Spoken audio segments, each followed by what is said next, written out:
we have a lot more China expertise in the United States now than we had Soviet expertise in 1947, right? Do we have more China expertise in the United States than we had Soviet expertise in 1971 or 1983? Probably not, right? Because we haven't made the same generational investments in that expertise that we did during the Cold War. And I also worry, not being a sinologist myself, that some of the expertise we have either isn't in the areas where we would want it to be because the Chinese have created really good disincentives to, aspiring academics studying particular aspects of Chinese politics and society. The Cold War. Why care? Well, Hal Brands, in his most recent book, Twilight Struggle, makes the best case I've read that studying this era can shed important perspective into present day challenges. Hal put some serious work into this book. Every page seems to be chock with archival gems. Emily Jin, co hosting with me, a researcher at CNAS, and I both consider ourselves, I don't know, third standard deviation Cold War nerds, but there was so much nuance in the history that Hal unearthed. I constantly was finding myself writing in the marginalia, oh, that makes me think about this differently, or wow, this has like some interesting implications for what's going on in 2022. So really, really excited to get into this one. Hal, welcome to China Talk. Thank you for having me. I look forward to the conversation with both of you. So, applied history, what is it and why isn't it more of a thing? So the idea of applied history is basically just a fancy way of saying that you study history not for its own sake, even though that's important, but for what it can teach you about how to handle the problems of today and tomorrow. And this is actually the oldest possible use of history there is. There's literally nothing new about it. If you go back and read Thucydides, he doesn't use the term applied history, but he says that his history of the Peloponnesian War is meant to serve as a guide to statecraft and subsequent eras. And in fact, I would say that this is why most people read history. It's really mostly professional historians who think that history should be studied for its own sake. I think, most normal members of the reading public are interested in history because it provides some sort of insight on the challenges and opportunities that we face today. And so I think applied history is very much a thing. And if you talk to, presidents or secretaries of state or whoever the case may be, they're constantly making historical references. They're doing applied history, whether implicitly or explicitly.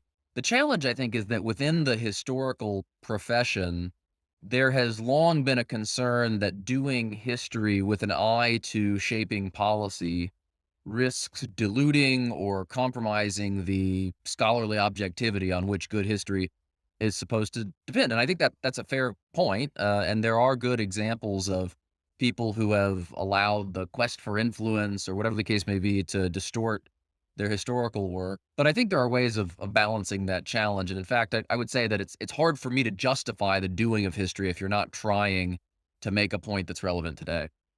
Why the Cold War as the point that we should be spending our, marginal 10 hours a week of reading time to diving into to understand contemporary questions? Well, part of it is that we all know something about the Cold War, and we all probably have an image of the Cold War in our heads. And, the Cold War occurred within the living memory of a lot of US policymakers right now. And so I guarantee Joe Biden has some understanding of the Cold War, and that understanding of the Cold War probably plays some role in his policy decisions on issues from Afghanistan to Ukraine. But my hunch is that most of us don't have a particularly systematic understanding of the Cold War because why would you if you hadn't, spent a bunch of years of your life studying this thing? And so the idea was to do a deeper dive into the history of the Cold War so that when we inevitably draw on the history of the Cold War and thinking about Russia and China today, we're doing so on the basis of an accurate reading of that history rather than a stylized or an impressionistic version of that history. And so that's thing one. And I guess thing two would be that one of the arguments I'm making in the book is that the Cold War actually isn't that exceptional. And so there are aspects of the Cold War that are exceptional. It's the only great power rivalry, to date, really, that played out in the shadow of nuclear weapons, to give you one example. But then it's part of this much longer phenomenon of protracted great power competition, really going back to the beginning of recorded history. And so it ought to be able to teach us something interesting about that larger phenomenon at a time when it's coming back to life in the form of the US relationships with China and Russia today. Thinking about the structure of the book, how did you think about length and choosing to do it topically as opposed to chronologically, or another way you could have written this book is presumably doing it by characters. Why did you go theme by theme?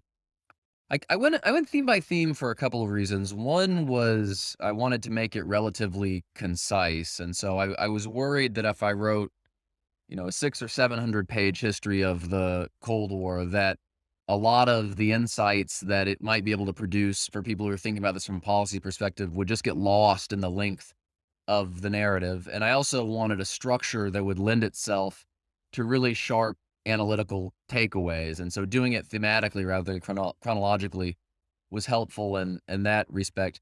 But the other reason was that I was trying to think of a way of doing this that would really speak to the present. And so I went back at the outset of the project and tried to think of, okay, what are the competitive challenges that the United States faced during the Cold War, right? What are the competitive challenges that the United States faces vis-a-vis Russia and China today? And then looking particularly at the overlap between those two lists and saying, okay, let's study these dimensions of the Cold War because those are going to be pieces that are maximally relevant for our understanding of the present. And in fact, there is a pretty good overlap when you look at competitive challenges. And so this is not to say that the task of competing with China economically is the same thing as the task of competing with the Soviet Union economically or technologically. That clearly wasn't the case, and I'm happy to talk about all the differences between the past and the present, which is something I sort of stipulate to on like page 3 of the book because it's such an obvious point. But just at a very broad level, we did have to do a bunch of things in waging the Cold War that are relevant today. So shaping a long-term strategy, managing an unwieldy coalition, thinking about the balance between competition and cooperation. All of those things have clear analogs in the present. So you've already kind of alluded to this, how the Cold War is extremely useful in thinking about today. So perhaps we could like level set on what systems competition is. The Cold War wasn't just a security dilemma; it was a lot more fundamental because there was limited overlap in the Soviet Union and the United States Venn diagrams, if you will, for the global order. So do you believe the overlap for just the future of global order is also very limited for United States and China today? I think it is fairly limited. I don't know that it's quite as limited as it was during the Cold War because the Soviet Union, if you took the ideology seriously, which I think a lot of Soviet leaders did, there was really no overlap at the end because for sort of the ideological vision of Marxism to be fulfilled, the capitalist world was eventually going to cease to exist. And so it doesn't get much more zero sum than that. I don't think it's quite that stark today, but if you look at the combination of geopolitical and ideological goals that, say, China is pursuing, I think it's become increasingly clear in recent years, although there's still some debate over this, that there just is a lot of conflict between the way that China defines its interest in the world and the way the United States defines its interest in the world. That's clear if you look at the Western Pacific, where I think that what China is going for is a sphere of influence from which the United States is largely excluded, and that has been a scenario the United States has been trying to avoid for about 130 years now. Or if you look at China's effort to really become the preeminent global power and to reshape the global system in ways that would seem very unfamiliar and unwelcome to Americans today. And so there's more overlap in the sense that China is obviously much more deeply integrated into the global economy than the Soviet Union ever was. But I do think that the lines are going to become increasingly sharply drawn as time passes because the clash between these two visions will become more pronounced. So when the lines become, as you say, more sharply drawn, can we still try to integrate cooperative moments along an otherwise competitive trajectory? So you said in your book that long-term competition is often unsatisfying, indecisive by nature. Does the United States actually have the muscle memory to integrate cooperation with a mostly competitive approach when it comes to China? So even during the Cold War, there was a lot of cooperation that happened. And so there were, summit meetings between every US president and his Cold War counterpart, sometimes multiple times. There were ongoing negotiations on a variety of issues for most of the Cold War. There were a variety of agreements on arms control, nuclear nonproliferation, crisis management mechanisms. And in fact, a lot of our understanding of how you address tensions between rival powers today comes from the Cold War. It's a legacy of the Cold War, and in fact, the United States and the Soviet Union cooperated on some things that would seem quite relevant today. So they cooperated to help eradicate smallpox during the late 1960s and 1970s, for instance. And so I think that's always been a function of, or a feature, I guess I should say, of the U.S. approach to competition. I think we're having to learn how to rebalance these things today. And so we're coming out of a period where, particularly if you're looking at China, the search for cooperation was arguably the dominant element of US policy for a quarter century. There were elements of competition to be sure, but the idea was that you would try cooperation first. You would try to bring China into the international economy, ask it to become more influential on issues like dealing with the North Korean nuclear program. And now we've shifted pretty hard in the direction of competition. So I think it's just going to take a little bit of time for us to figure out how to get that balance right, in part because it's not clear to what extent China actually wants to blend cooperation with competition. There hasn't been a lot of forthcomingness from Beijing on global public health issues, for instance. The Chinese have said that they're not going to cooperate with us on climate until we lay off on a bunch of geopolitical issues. And so I think this is normal, but it's going to take a while to get to an equilibrium that permits both competition and cooperation. So, on the ideological sort of dimensions of this, one of the really striking lines you had of the sort of interaction between ideological competition and allies was that you write that the simplest reason the free world survived is that the Kremlin left it no choice. And this is one of the really interesting sort of differences and tension points that I think Beijing really has a decision to make for itself, because the level of commitment to global revolution is very different than it was for Mao in the 60s, or Stalin or Khrushchev. And Putin has clearly basically fallen into the same trap, right? Of making it really obvious to everyone what the alternative is and how scary and awful how scary and awful like that future is. But I think there's still a very interesting window for China to potentially not go down the path of making them of sort of like self-demonizing to the planet. I'm curious, Hal, if you could sort of meditate a little bit on how the Soviet Union ended up playing what initially everyone thought in the 40s and early 50s was a winning hand in the third world, where sort of revolution, there was a line Henry Cabot Lodge said, like, America can win wars, but can we win revolutions? Like, are the people ever going to be sort of aligned with what the U.S. is, are ever going to want to buy what the U.S. is selling in these swing countries? But ultimately that balance really changed. Yeah, and it has to do with a few different factors. And so one was that the trend in the third world, or what would come to be known as the third world, was toward greater ideological radicalism for, I would say, at least the first 30 years after World War II. This was the time when decolonization was really hitting its peak, really kind of from the late 1940s through the mid 1970s, which is when the Portuguese empire finally falls apart in Africa. And you had just a profusion of new political and ideological movements in the third world, many of which took inspiration in one way or another from communist or socialist ideologies. And so it was clearly a case where the United States was fighting on the defensive in the third world for, I would say, the first 30 or 35 years of the Cold War.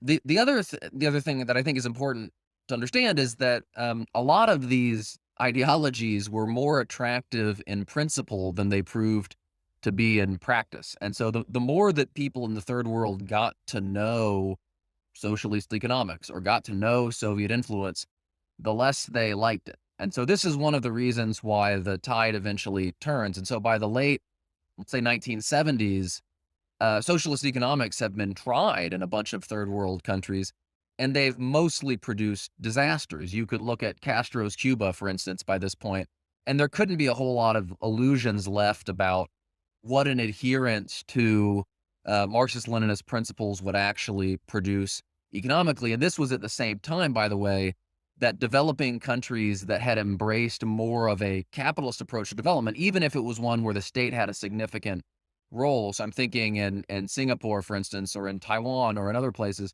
they were starting to experience their economic takeoff. And so the contrast became increasingly pronounced over time. The other thing was that the Soviets allowed themselves to fall into the trap that the United States had earlier fallen into during the 1960s. And so by the end of the 1970s, the Soviets, in kind of a fit of ideological exuberance, had expanded in a bunch of kind of obscure places. I mean, Angola, Ethiopia, and the Horn of Africa, a variety of places of this nature, Afghanistan.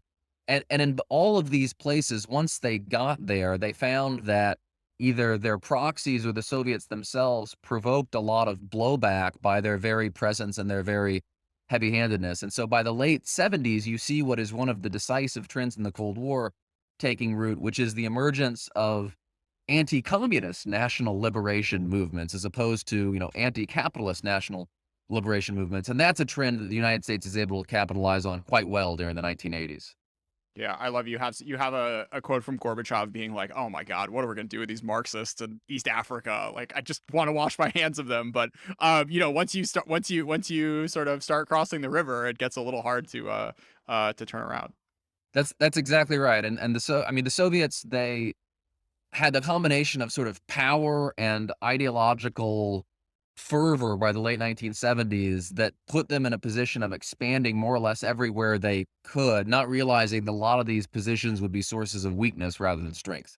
Well, let's stay on the sort of ideological fervor and self-confidence because there's a flip side to that story which you tell in the US context, and your argument is that, like, in fact America's, belief in itself and its ideals or whatever was a key was really key to it pulling through in the end. How do you balance, like, thinking that your vision for the world makes sense while not doing the Dean Rusk 1964 thing and saying that, Vietnam should be held at all costs, when clearly that was actually not the correct decision in that case. Yeah, we struggled with it because in some ways our greatest strength was also our worst weakness. And so it's hard to imagine a country with less self-confidence and less of a belief that it could fundamentally change the trajectory of humanity for the better, undertaking something as audacious as the Marshall Plan and the reconstruction of Europe and the democratization of Japan and West Germany and the melding of all of this into a thriving free world community that really did change the history of mankind in a fundamental way. At the same time, it was precisely that kind of enthusiasm that led the United States to do things like the Alliance for Progress in Latin America during the 1960s, which basically produced more instability than stability, because the United States was just dealing with far less favorable terrain there. And of course, as you mentioned, it was that same sense of faith, really, that led the United States to think that it could not simply check communist advances in Southeast Asia, but perhaps push South Vietnam in the direction of becoming a functioning liberal society, despite the fact that that would have been extremely difficult to do under any circumstances. And so I think it's really a question of balance, and it's a question of judgment more than anything else. And that may be an unsatisfying answer, but where the United States struggled was when it sought to apply solutions that had worked well in one context, typically in Europe or in the more advanced parts of East Asia, and then try economically advanced parts of East Asia, and tried to apply them in post-colonial settings where doing so was just inherently going to be a lot harder. You know how I read that part of your book, I think the day after Biden's State of the Union, and I was just thinking, Biden's saying this stuff about how we're the best country and we can do anything. And I'm sitting here like, oh, I really hope so. To what extent did folks buy this, like, throughout the entirety of the Cold War? And how did that sort of, sine wave flow in and out over time? I mean, I don't think they bought it any more than they buy it today. I mean, there was never sort of an uncritical belief that the United States could do everything and that its influence was entirely benevolent and benign. I mean, it's quite often the opposite. And so the United States went through periods during the Cold War of intense self doubt, and even times when the country was sort of tearing itself apart over things that the United States had done overseas. I mean, there's a great statistic that I think I cite in the book where in 1969 or 1970, there were 600 bombings a year in the United States. And some of these were related to the blowback over the Vietnam War throughout much of the 1970s. I mean, there are big debates in the United States over whether we should have NATO anymore, whether we should still have alliance commitments around the globe. And so we go through these cycles of self confidence and then a lack of self confidence, and this is normal, and it typically corresponds to, when threats are running high and we're feeling good about ourselves, we embrace a very expansive conception of what we think we can achieve in the world, and then when something goes wrong, like the Vietnam War, we decide that we are really unable to accomplish anything of note, and it typically takes some sort of advance by the bad guys to shake us out of that. And so that's a normal part of American history. We see that cycle repeatedly during the Cold War. So just to push that a little bit further, we've been talking about it's difficult to frame the competition and have that just consistently apply throughout a whole period. And there's obvious downsides to ideological unity, like in the process of fusing, I think you said fusing geopolitics with values or ideology. While it's powerful holding a nation together, yes, but it's also obviously possibly going to lead to bad policies. So is there a way, like, how would you design an approach that actually leaves room for both unity and also the clear-headedness that could detect bad policies either before or after? You probably can't. I mean, it's like if you want a political consensus strong enough to sustain American participation in a long-term competition, like you have to tap into that ideological fervor that is very deeply rooted in the American psyche. And this is what Harry Truman understood. It's what Ronald Reagan understood. It's what all of the policymakers who really spoke to Americans best about the Cold War and what it represented understood. And they weren't entirely wrong about that. I think they were right that what was ultimately at stake in the Cold War was a contest between two fundamentally different visions about how people and societies should be organized. But, it's like any pep talk. It's easy to take it a little bit too far, or it's hard to downshift into a lower gear at a particular time. And so I think the way that I try to frame this is that any political consensus that was strong enough to inspire the sort of investments that the United States was going to need to win the Cold War was also going to be strong enough that people like Joe McCarthy could abuse it, or strong enough to lend itself to red baiting and all of the negative political aspects of the Cold War, or strong enough to obscure some of the differences between vital interests in places like Europe and East Asia and secondary interests along the global periphery. And so I think that this is more in the nature of a dilemma, right? And so dilemmas typically tend to be insoluble. There's no easy answer to it. And I think that's probably the case with American foreign policy as well. Yeah, I mean, I think that was a theme that really came out through a lot of your chapters is that like there are flip sides to everything. And getting one thing perfect means you're going to get another thing completely wrong. And trying to sort of understand that from a military, economic, foreign policy, societal, like bureaucratic sense is critical when you're trying to setting up a structure that you're going to want to sustain and be viable, 10, 20, 30 years from now. Yeah, absolutely. And I think you can see this in pretty much every dimension of the Cold War. And so if you look at it with respect to nuclear issues, for instance, I mean there is an unavoidable trade-off between strategic stability, so a situation where neither side feels like it can go first, and strategic advantage, which is what you need if you're trying to practice extended nuclear deterrence. And I assume we'll talk a little bit more about that. But these dilemmas are just inherent to the conduct of statecraft. Yeah, so let's go there for a second. We've been in the sky for a while. And I want to go back to the meat of things. So, the arc of nuclear policy through the 50s, 60s, and 70s that you gave in a very sort of elegant manner over 15 pages was really interesting and refreshing to me. Just seeing how the technology changed, the relationship changed, the military balance of power changed, and how that kind of fed back into the politics. Let's walk briefly through sort of how Truman, Eisenhower, Kennedy, and then Nixon started to, I guess Ford in there too, started to figure out how they should manage and use nuclear power to America's best advantage.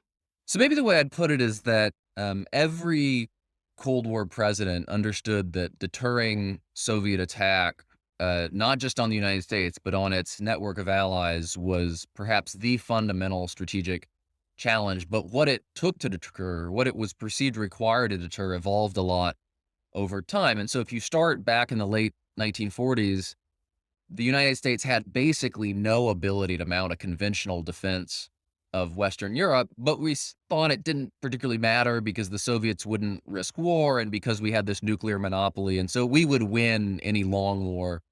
In the end, it starts to change because the Soviets get nuclear weapons, the Korean War happens, we start to rethink how aggressive the communist world might become. And so we start shifting in the direction of a more robust conventional defense, where the idea is you got to at least be able to slow the Soviets down in a meaningful way, or the escalation to the use of nuclear weapons won't be a credible threat. And we go through a variety of different approaches to military strategy during the 1950s, 1960s, and 1970s, all trying to come up with various answers to this question. And all of them featured some mix of conventional power and nuclear power, but the mix varied a lot over time. Under Eisenhower, the idea was that basically as soon as the war started, you would very brutally and very aggressively use nuclear weapons. You'd go to the top of that escalation ladder right away.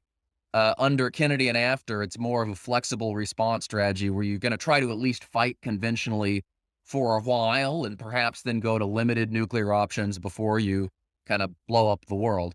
And all of this was in response to this basic challenge. No cities. No, right. And so you get all sorts of different approaches to nuclear doctrine, from no cities to yes cities to we're going to do selective strikes to we're going to do indiscriminate strikes. But the basic problem becomes really clear by about the end of the 1960s, because up until the early 60s, the United States had clear nuclear escalation dominance, to the point where we might have been able to conduct what strategists would call a splendid first strike, basically wipe out the entire Soviet nuclear force in our first strike so they can't hit the United States in response. Now, you can imagine that this would be quite a gamble, right? And so American presidents wouldn't be particularly excited about trying some of this, but we did actually consider it in the Berlin crisis in 1961, for instance. But by the end of the 60s, that era is over. The Soviets are getting close to nuclear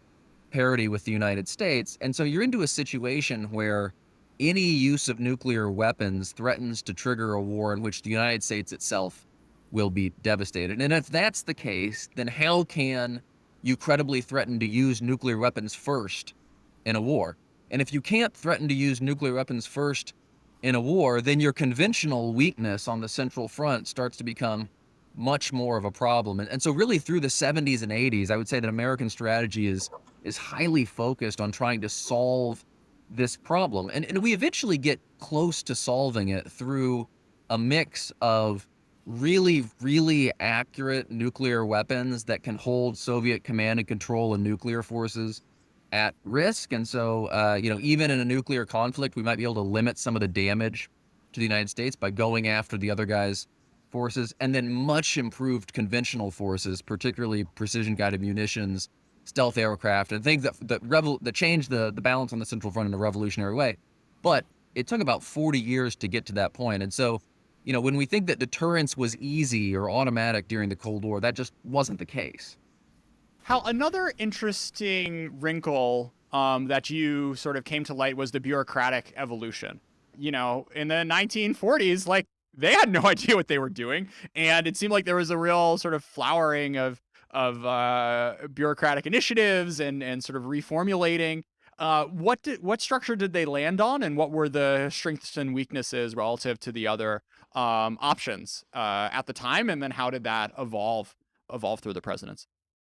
Well, there really was no national security state as we currently know it at the time that the Cold War began. That there had obviously been a lot of bureaucratic innovation during World War II. That's when the Joint Chiefs of Staff, for instance, become a very important body. But when you look back at kind of 1945, 1946 period, it really wasn't clear what structures would survive World War II or whether we would go back to sort of a much smaller foreign policy apparatus. And what we eventually land on is the framework that's created by the National Security Act of 1947, which creates the National Security Council, it creates the CIA, it creates it was first known as the National Military Establishment and then the Department of Defense. And it basically gives us the building blocks of the foreign policy apparatus that we have today. And it was meant to do a couple of things. And the first was to provide some centralization of authority in foreign affairs. That there was, I think, a realization that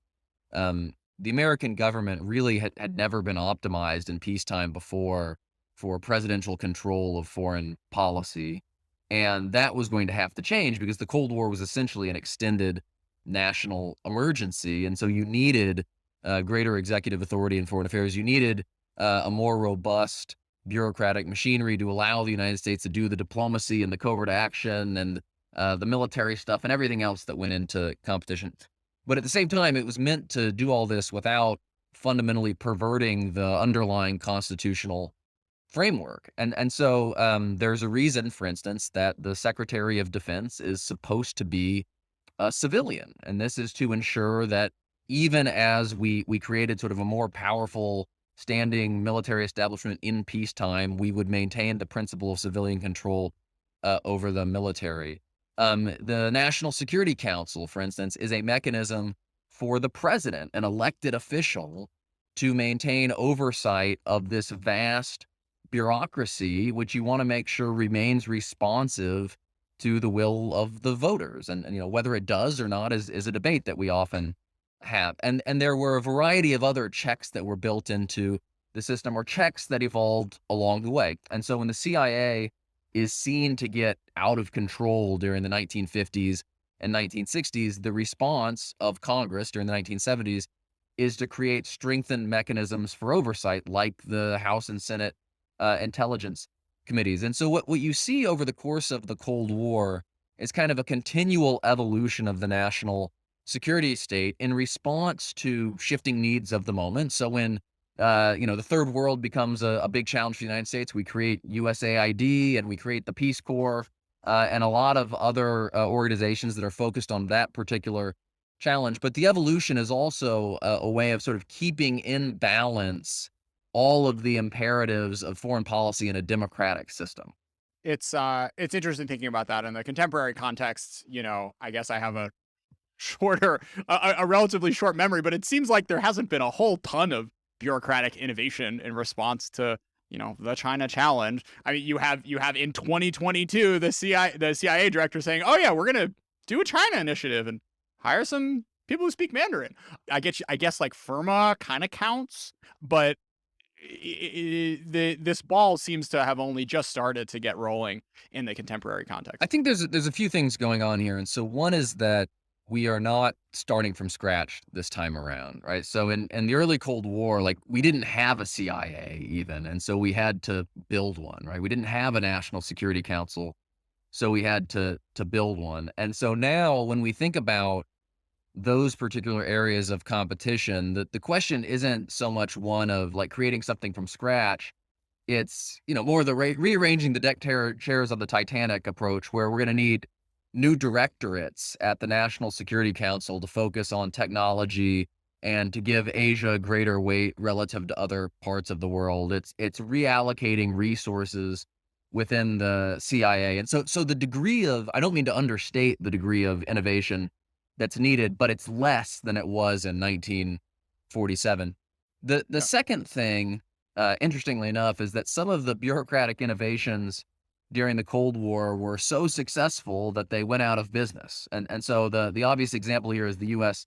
Information Agency, which, while never perfect, I think played a very important role in sort of getting out America's story and telling the truth about the communist world during the Cold War. It was typically rated very highly by American diplomats as a tool of American influence. And then we win the Cold War and USIA goes away, right? It's abolished in 1999. And so that's an area where we've had to redevelop that type of bureaucratic capability. And that's a case where I think we actually have been quite slow and we still don't entirely know what to do. We have the Global Engagement Center, we have a variety of things that were created during the global war on terror era to win the war of ideas, none of which worked particularly well. And so I think when it comes to, disinformation, propaganda, all the informational elements of new Cold Wars, we're still a little bit behind the curve. And I think you could make that same argument with respect to a lot of aspects of economic statecraft, where we're still trying to figure out what authorities or what institutions are needed to compete effectively with China in particular.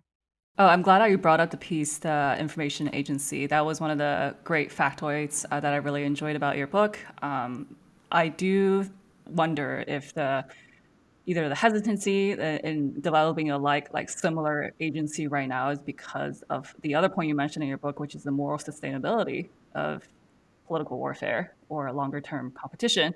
Like political warfare could undermine U.S. relationship with allies, even if they're effective at undermining strategic competitors. So, right, what are the dilemmas? Yeah.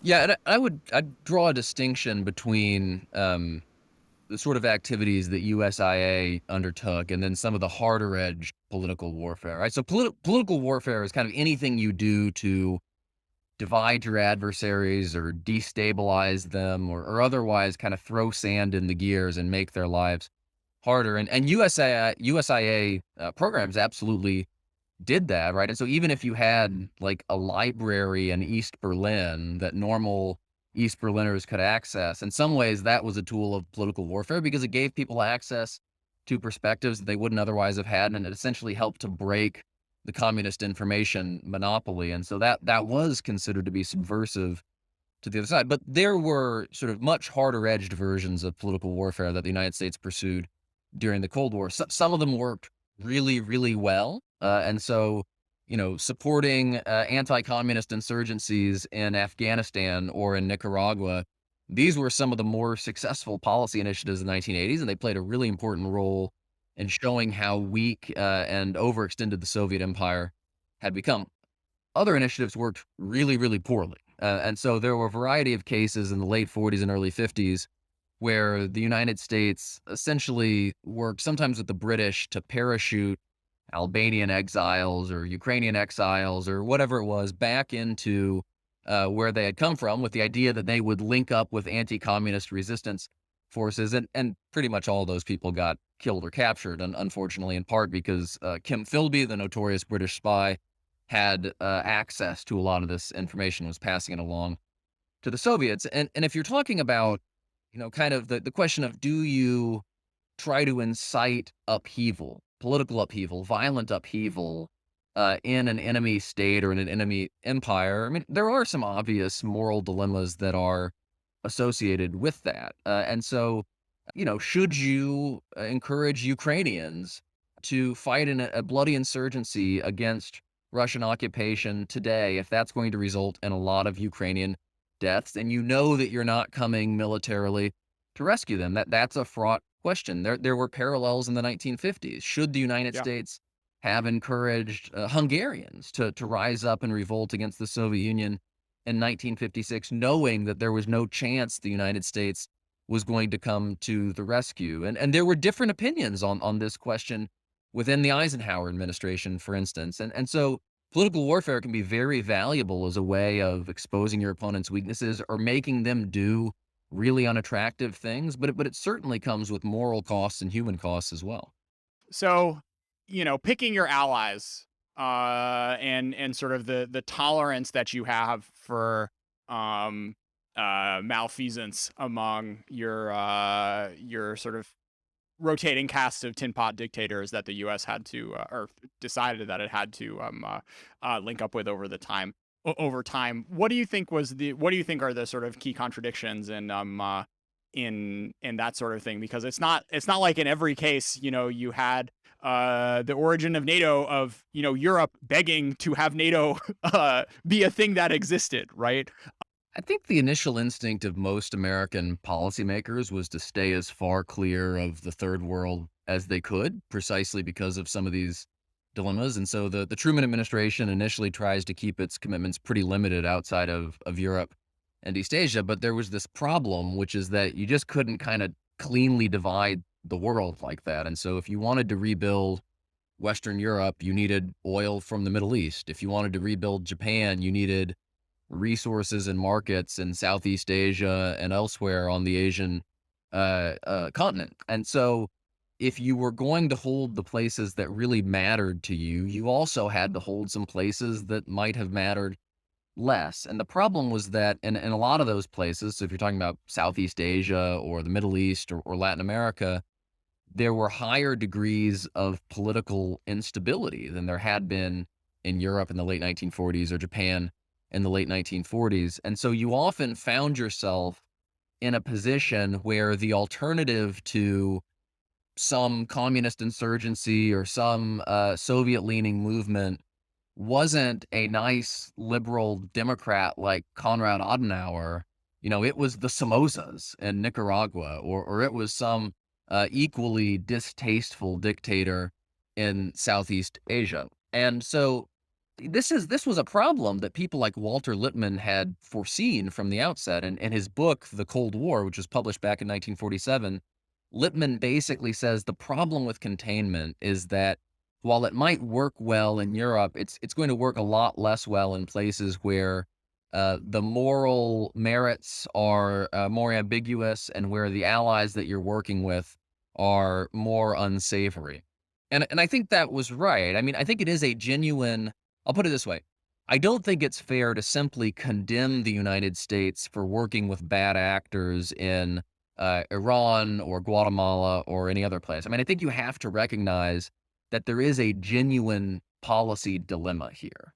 And so the question is how well do you do in resolving the dilemmas? And that was a challenge that I think really haunted American policymakers from the 1950s onward. And so, Dwight Eisenhower has this great comment where he says, I wish we could get people in these downtrodden countries to like us rather than hating us. And then two months later approves the coup in Iran and starts covert action in Guatemala. John F. Kennedy tries to kind of get around this problem by launching a bunch of big modernization theory infused initiatives like the Alliance for Progress that are meant to give Latin America 20 years of progress in 5 years of time and create prosperous liberal democracies, and it mostly backfires. And I would say it was a problem that never went away during the Cold War. Even during the 1980s, the Reagan administration, I think, was quite successful in promoting American influence and promoting American democracy. It also cooperated with some thoroughly thuggish characters in Latin America and Africa and elsewhere.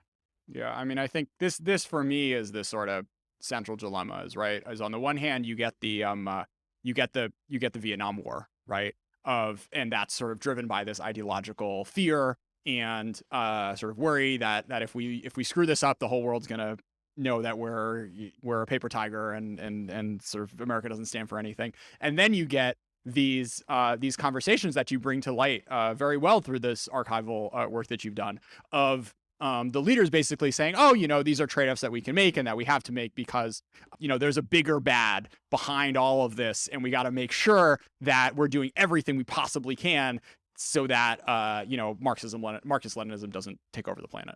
Jean Kirkpatrick had a saying in the early 80s. She said, there are degrees of evil in the world. And so the alternative to, working with Efrain Rios Montt in Guatemala might be something even worse than that. And there's a certain amount of truth in that, obviously. The challenge, of course, is that there is always a point at which means can corrupt ends, right? And so if there's always a point at which the way in which you pursue a certain goal can undermine the worthiness of the goal itself. And so I think it's a fair question to ask whether the United States occasionally got itself in positions where its own conduct was so bad or it backed people whose conduct was so bad that it undermined the larger moral cause it was trying to support. I don't. On your degrees of evil scale, I'm not sure how much further Suharto can fall down. right? And it's not just him. Like there were plenty of others who ended up just killing. If you do the sort of like what if their sort of left leaning alternative had stayed in power, there would be less sort of death and awfulness to befall these countries. So I grant you, Hal, that these were difficult decisions, but I do think in retrospect there were certainly plenty of these battles which the U.S. could have just decided not to fight. Well, just one further wrinkle here, which is that it's important that we not overstate how much control the United States had in some of these situations. And so my friend Ray Takei, I think has shown pretty conclusively that the United States had a non-trivial but perhaps non-decisive role in the 1953 coup in Iran. The United States was deeply involved in destabilizing Salvador Allende's government in Chile in the early 1970s, but as far as we can tell, was not deeply directly involved in the coup that actually overthrew him in September 1973, although we certainly supported it after the fact. And so in many cases, the choice wasn't like, should you go make people do these terrible things in the third world or not? It was, given the trend of events, should you support actors who are doing morally questionable things? Should you refrain entirely? Should you oppose them? And we were doing all of this in a situation where sometimes we had a lot of influence and sometimes the influence was more limited. Hal, let's play a little game of peak Nader. What peak CIA and Nader CIA?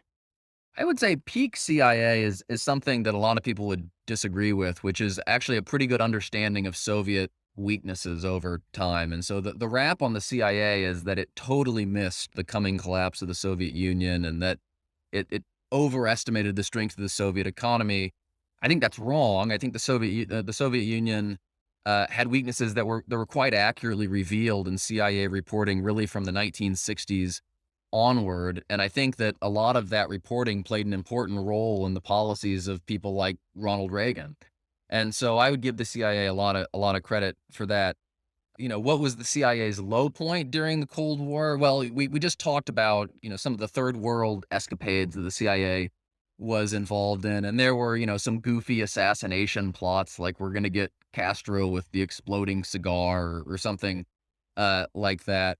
I mean, there were also the instances in which the CIA got in trouble in the early 1970s for sort of sticking its nose into the domestic affairs of the United States, which is a big no-no. And so I would kind of group a lot of these things together and say it was the places where the CIA either exceeded its mandate, typically, in fairness, at the direction of a president, or contravened important moral values. Let's stick with that peak moment. You have a great chapter called "Knowing Your Enemy." I'm actually going to do a podcast with a guy who wrote a book called "Know Your Enemy," David Engerman, in a few weeks, because I think the sort of story of America figuring out how to study the Soviet Union is a important one to be told, particularly in 2022, when the current sort of market for jobs of China analysts, as Emily and I can attest to, is like shockingly thin, and it breaks my heart when I have to, when listeners to China Talk reach out to me for career advice, and I feel like Jay-Z in Run This Town, where I'm just thinking, man, it's a pity half of y'all won't make it because the supply exceeds demand, salaries are low, this is not a liquid market, and even though it's growing at like 5 or 10% a year, not at the pace that it seemed like in the 40s and 50s. The U.S. really spun up a pretty remarkable effort to sort of bone up on all things Soviet. So, Hal, what are some of the interesting takeaways and lessons you had looking into how America tried to grok the Soviet Union? In some ways, I think we're a little bit better off today than we were at the beginning of the Cold War. I think it was Richard Helms who later wrote, "In the beginning, we knew nothing." We had a few dozen Soviet analysts in the United States. One reason that George Kennan was a brilliant guy, but one reason why he seemed so brilliant was that nobody else knew anything about the Soviet Union. Like, you couldn't travel there. It was difficult to get basic information about the government and the economy. And so he stood out. He was a big fish in a very small pond. I think actually we're in better shape today. I mean, as you guys can attest, we have a lot more China expertise in the United States now than we had Soviet expertise in 1947, right? Do we have more China expertise in the United States than we had Soviet expertise in 1971 or 1983? Probably not, right? Because we haven't made the same generational investments in that expertise that we did during the Cold War. And I also worry, not being a sinologist myself, that some of the expertise we have either isn't in the areas where we would want it to be because the Chinese have created really good disincentives to, aspiring academics studying particular aspects of Chinese politics and society, or maybe, and some of it is a wasting asset because it's getting harder and harder for people to go to China to do field work and to otherwise, do sort of the lifeblood of academic or intellectual expertise. But I think what the Cold War does teach us is that you can overcome this. It just takes a lot of time, a lot of money, and a lot of energy. And so what we did during the Cold War was we basically created an entirely new academic field of Sovietology. And this is, of course, is what David Ingerman talks about so nicely in the book that you mentioned. And it was a case where you had academic institutions, philanthropic foundations, and government all come together to create the money and the brain power you needed to really study a very hard target from an intelligence perspective. And so this is really when it becomes common for academics to go between academia and government, or people to spend time at Rand or Brookings and then serve as consultants for the executive branch or whatever the case may be.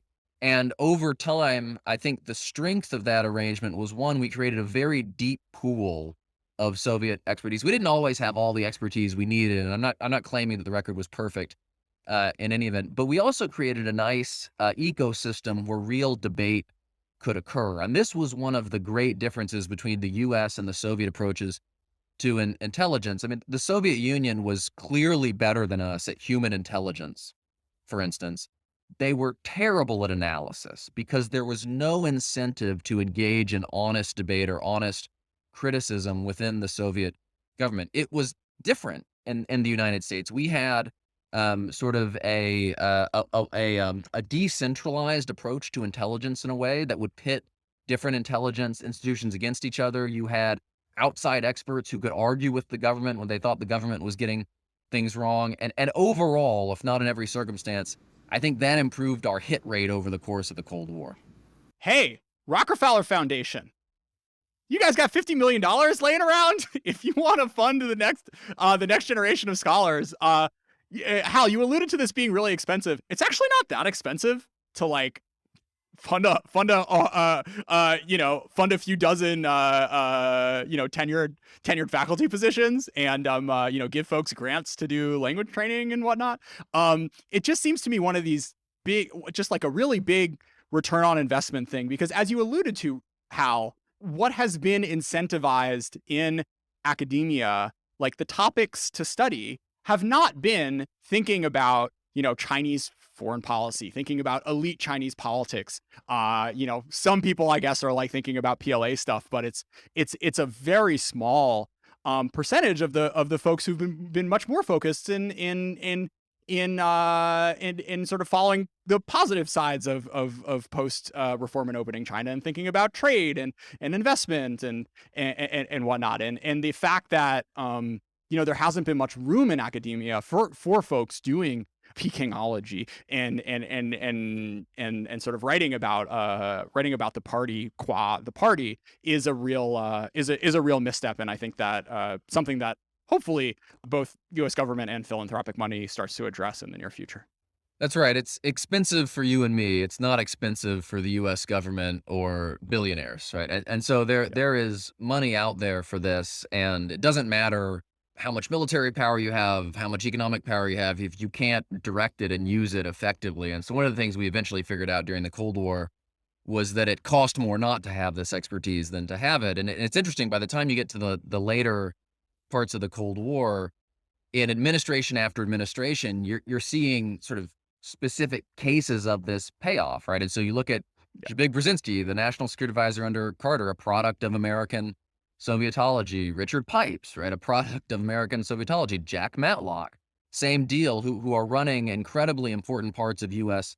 policy, drawing on this intellectual capital that the country had invested in developing.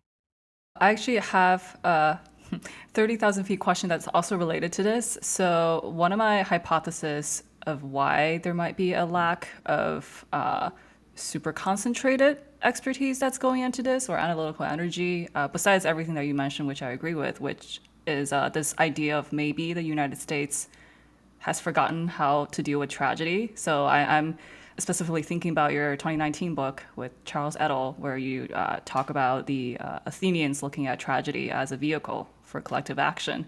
How receptive is the American public and the American government? Like, how receptive are they about prolonged competition today, and how does that influence the investment that goes into these expertise? So the way I'd put it is that I think our problem is we're pursuing Cold War objectives with post Cold War levels of urgency and investment. And so we have, convinced ourselves that we face a problem in China and that we face a problem in Russia, but I don't know that we have been honest with ourselves about what level of investment and what level of energy and what level of sacrifice is going to be necessary to deal with those problems effectively.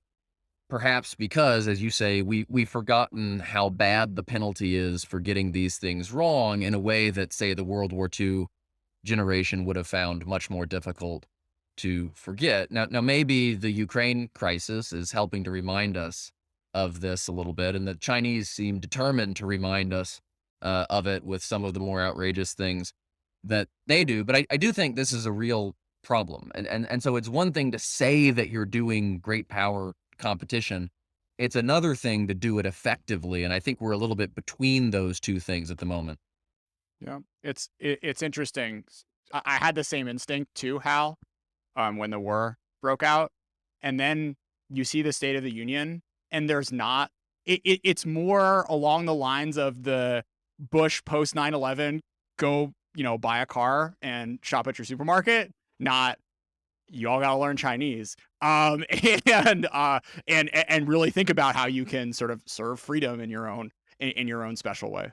So I think this is really important. And earlier this week, although it may not be earlier this week when this podcast airs, I wrote a piece with a friend, Mike Beckley, where we basically argue that the proper analogy for today is the Korean War. And so through the late 1940s, the United States was basically like, hey, we're doing great power competition. We're doing containment, and we've got the Marshall Plan and NATO and all these things.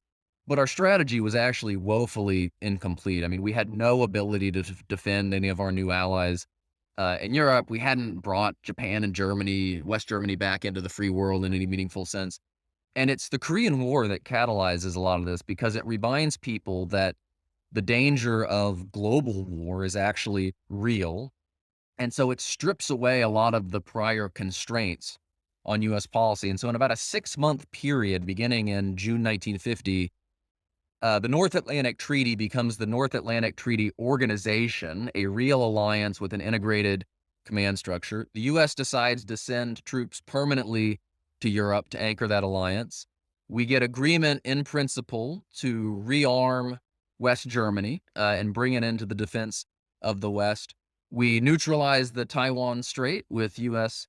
naval forces, and we do a bunch of other things that basically, over time, constitute the hard power backbone of containment. And I think that there's a similar opportunity today because the Ukraine war has been so shocking to people, not just in the United States, but even more so in Europe, for instance. And you've seen revolutionary changes in German foreign policy or Swedish foreign policy over the past few weeks. But it really does come down to this question of, will we seize the opportunity as the Truman administration did, or will we let it go by?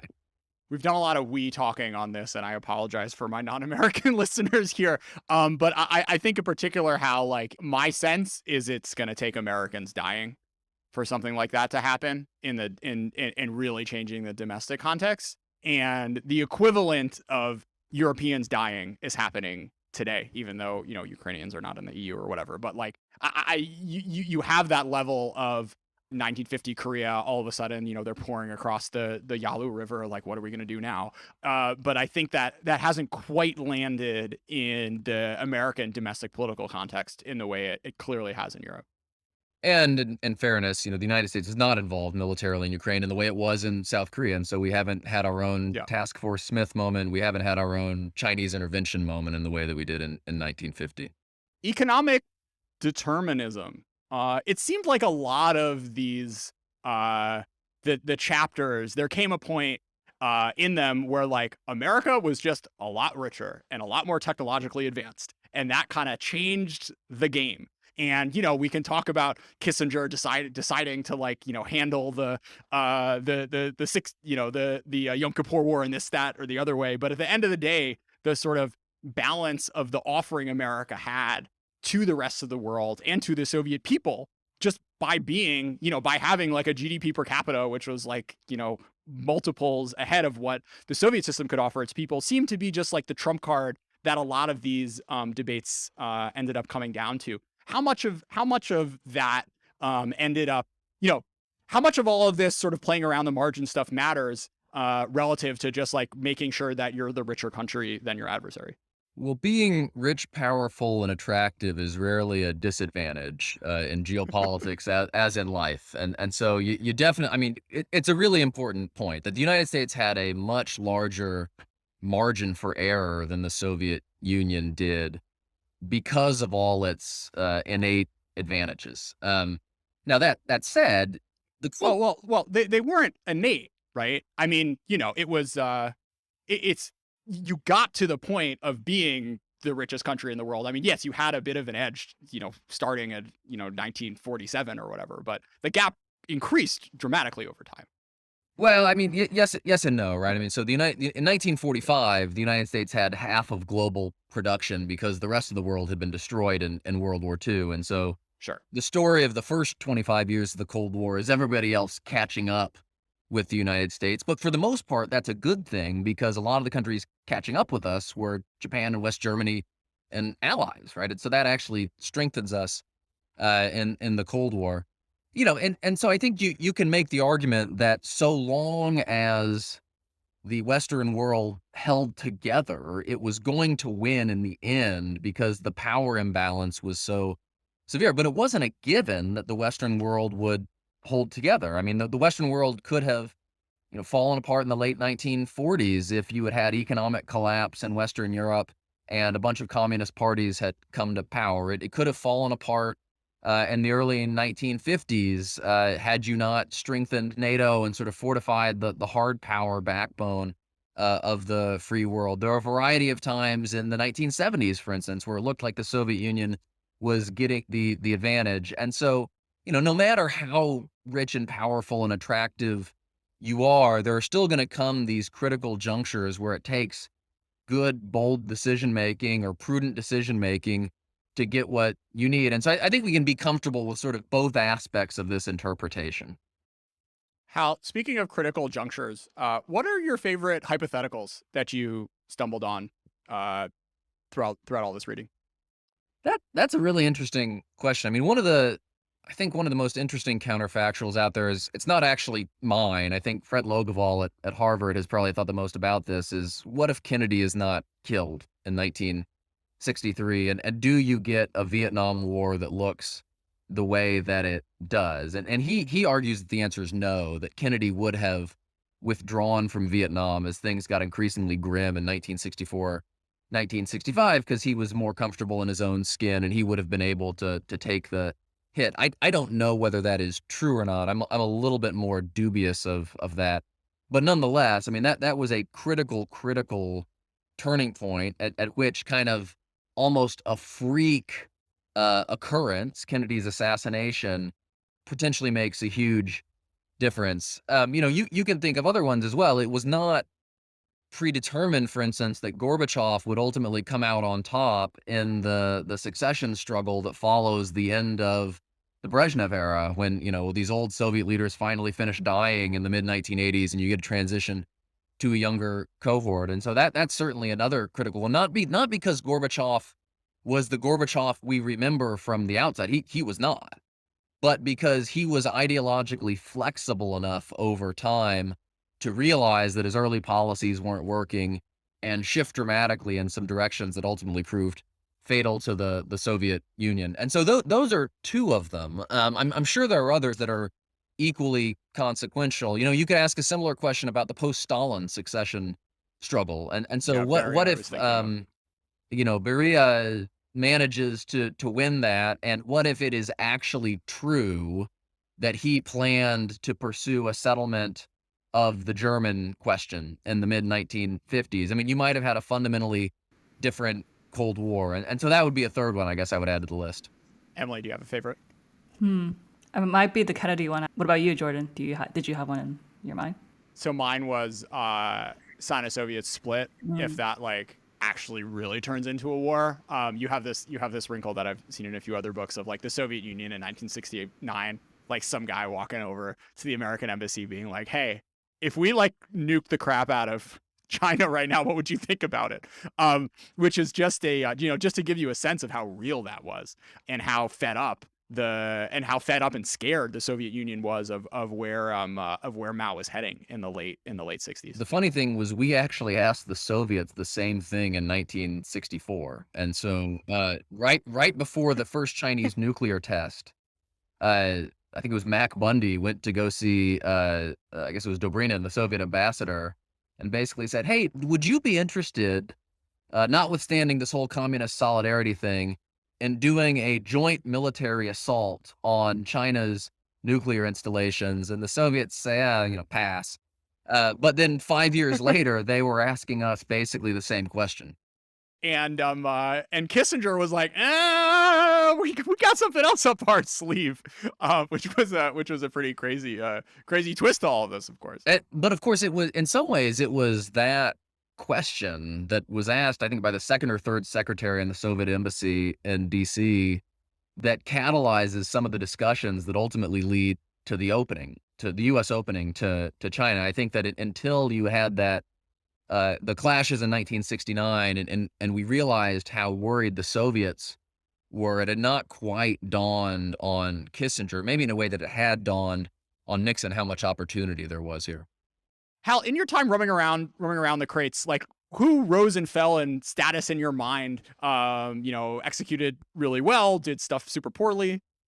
I think anybody who works on the Cold War probably has a complicated relationship with George Kennan, and that's certainly true for me. I mean, you cannot read his early stuff on the Cold War without being just blown away at how closely his analysis in, say, the X article in 1947 predicts the actual end of the Cold War and the dynamics that produce it. Successful containment brings into the open the cracks in the Soviet system, and then when you get a change of leadership, a change of generation in the Soviet leadership, the whole edifice comes crashing down. And that's basically what happened, albeit on a different timeline than Kennan pointed out.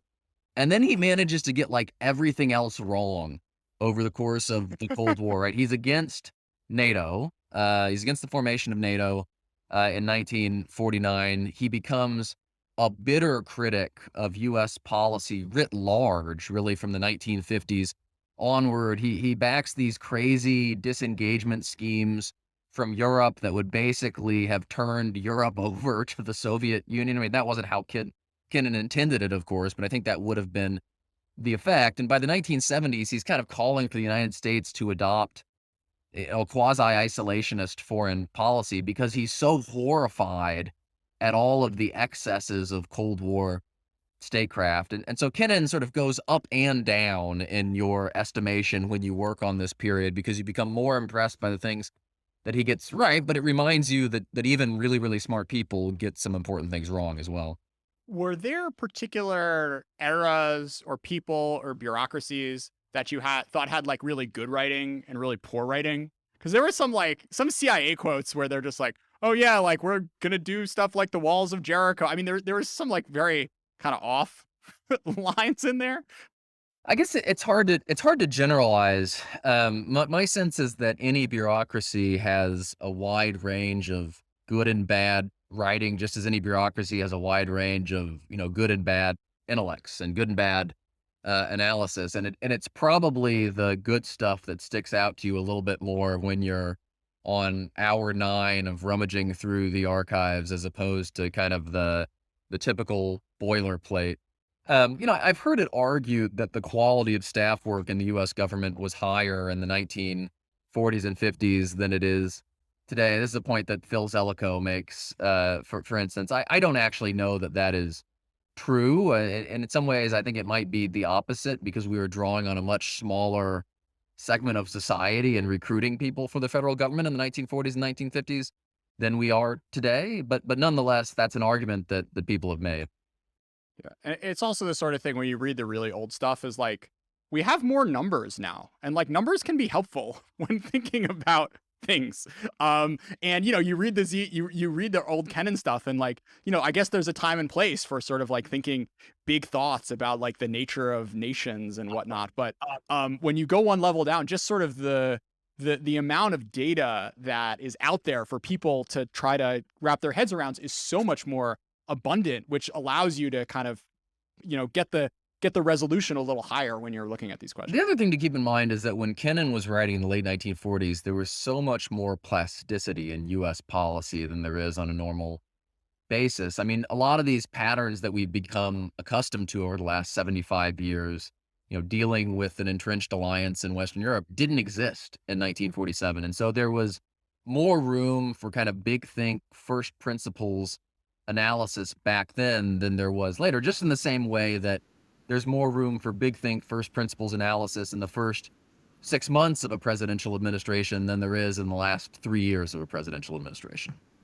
While we're on the topic of intelligence analysis, I'm just curious because you talked about national intelligence estimates in your book, and you said it was quite interesting how, like, obviously people could contradict each other or just have dissent opinions. Is there one that particularly jumped out to you? Maybe an iterative one where one disagreed with the other or just presented totally different conclusions? Well, I think it often happens as part of a process rather than in a given national intelligence estimate. Although there is one exception to that, which maybe I'll mention. And so during the 1970s, there's a big ongoing fight in the CIA and elsewhere in the intelligence community over issues like what is the purpose of the Soviet nuclear buildup? Is the purpose just to ensure that mutual assured destruction applies, or is the purpose to give the Soviets a warfighting advantage that would give them coercive leverage that would allow them to blackmail the United States? And I think the CIA underestimates the aggressiveness of the buildup and the aggressiveness of the intent of the buildup early on in the late 60s and early 1970s, but then comes to what I would consider to be ultimately a more accurate position by the mid 1970s. You see similar things, by the way, when it comes to the burden of defense on the Soviet economy, where the CIA actually issues a public correction, which also turned out to be wrong, but what was less wrong than its earlier position had been in the mid 1970s. Now, there's one very famous instance of debate within a particular national intelligence system, which is the Team B episode in the mid 1970s, where as part of this debate over Soviet strategic forces and Soviet strategic objectives, the CIA under George H.W. Bush agrees to bring in a bunch of mostly outside people to kind of scrub the intel and debate their own analysts on these issues. Now it turns out to be a little bit of a disaster because certain of the estimates get leaked, and Bush is very upset about it, and there are ongoing debates about what Team B got right and got wrong. But I would say, looking at the issue, it was actually a productive episode. It caused the CIA to change some of its underlying assumptions about the Soviet Union. It caused it to change parts of its methodology for making assessments about this and other issues. And so if you sort of wrap it into this broader question of how do you make sure you have a vibrant ecosystem of debate on intelligence issues, I think it fits with a larger, relatively constructive trend. Speaking of HW, one of the chapters that I really liked was the one on the conclusion of the Cold War and sort of how Reagan and H.W. Bush in the closing years of the conflict really like killed with kindness, I think was my big takeaway. What went on in that in the 84 through 92? So U.S. policy during the 80s and early 90s was a really interesting mix of coercion and conciliation. And so under both Bush and then Reagan before him, there was a very concerted effort to develop big, powerful advantages and to exploit Soviet weaknesses. And so the Reagan doctrine in the Third World, the 1980s military buildup, a lot of the political warfare initiatives are meant to put the Soviets in a very tough position. And then when they start to give in the late 1980s and early 90s, both Reagan and Bush really extract all the concessions that they can. The INF Treaty, the Intermediate Range Nuclear Forces Treaty, signed in '87, was one of the most asymmetric arms control agreements of all time. The Soviets have to get rid of like 4 times as many warheads as we do, and the terms are skewed to the United States' favor in other respects as well. Bush really won't accept anything less than satisfaction on German unification in 1990 and insists that it happen within NATO. And so all of Germany will be a member of NATO, which was not the Soviets' preferred position at the outset.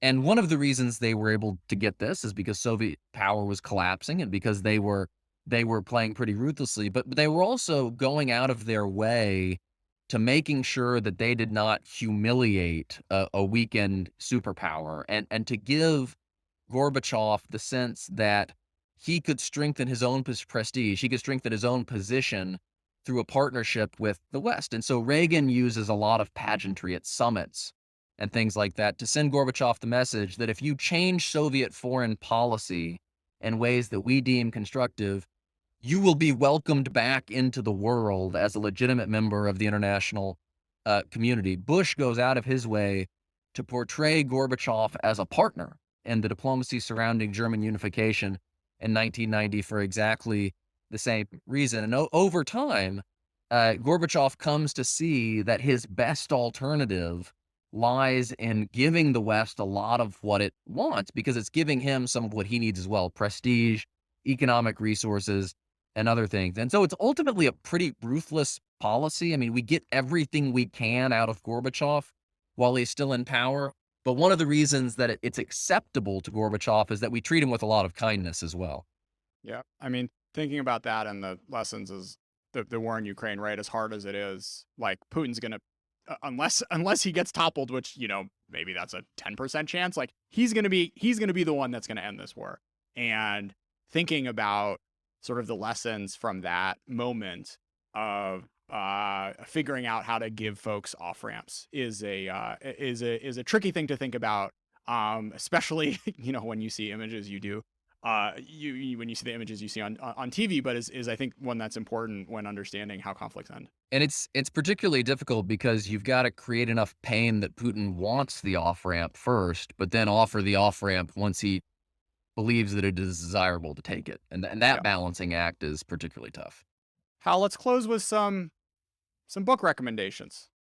One book I'm reading right now is called Autumn in the Heavenly Kingdom by Stephen Platt. It's just a masterful account of the Taiping Rebellion in China in the 1850s and 1860s, which was a much bigger global deal than anybody remembers. And the reason it's relevant today is it actually has some long-lasting implications for what you might think of as the Chinese worldview. And so it's useful in sort of understanding the historical background to Chinese decision making. Another book that I was just leafing through this morning, and it's typically sitting on my shelf somewhere around here, is an oldie but a goodie. It's John Gaddis's Strategies of Containment, which was first written in the early 1980s, and I think was the first book to try to really take a systematic account to studying American strategy during the Cold War. And every time I'm biased, he was my dissertation advisor, but every time I read it, I'm still impressed by the number and the quality of the insights in there. For a follow up, Hal, God's Chinese Son by Jonathan Spence. If you want to get more into why someone thought they were Jesus's child, and sort of what was going on in his head, beautifully written as well. Sort of exploration of was it Hong Xiao Quan? I forget his name. Of Hong Xiao Quan's like just mindset throughout the whole process. Emily, what are you reading? Well, besides Twilight Struggle, I guess I was also reviewing one of the John Lewis Gaddis books, The Cold War: A New History, right before, kind of concurrently actually, as I read your book. So that was just a great week of Cold War reading. But It's absolutely appropriate that recommend. you're mentioning John Gaddis's books because, I was a John Gaddis PhD student, and writing this book, made me feel like a PhD student again, which is fun, but mostly not fun. And so, it's appropriate that we are invoking my thesis advisor at the moment. Yeah, Hal. I mean, there's always the tension with history professors where at some point they start to get lazy and stop reading primary stuff. But you haven't hit that point yet, so stay strong, Hal. I'm sure I'll hit it soon, but not yet, as you say. Thanks so much for being a part of China Talk. Thanks for having me.